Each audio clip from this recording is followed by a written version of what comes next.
साहेब म्हणजे सांगोल्यात आपण प्रवेश कार्यक्रम घेऊ.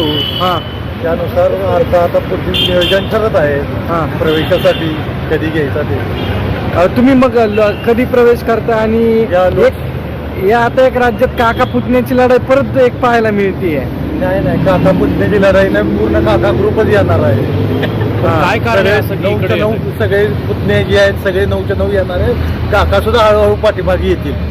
एवढं म्हणजे ते झाडी डोंगर मग काय झाडी डोंगर बघून झालेला आहे त्यांचा. आता त्यांना वास्तवाचं भान आलेलं आहे लक्षात. उद्याची लोकसभेमध्ये मताधिक्य लक्षात आल्यावर पवार साहेबांचं ते परतीला पवारांवर लागतील. अशी कुठली कारणं आहेत की त्यांना शरद पवारांकडे यावं लागतंय? कारण की ते ऑलरेडी एका मोठ्या पक्षाचे नेते आहेत आणि गुवाहाटीला जाऊन देखील त्यांनी एक मोठं त्याच्यानंतर त्यांचं नाव प्रस्थापित झालं होतं. आता पुन्हा एकदा ते शरद पवारांकडे येण्याचं कारण काय? शेवटी मतदान पाहिजे ना. गुवाहाटीला जाऊन मतदान थोडंच मिळणार. मतदान ही पवार साहेबांच्या पाठीमागे आहे. कधी होईल प्रवेश? आता पवार साहेब कळवतील त्यानुसार होईल प्रवेश. किती पुतणे तुम्ही सगळे?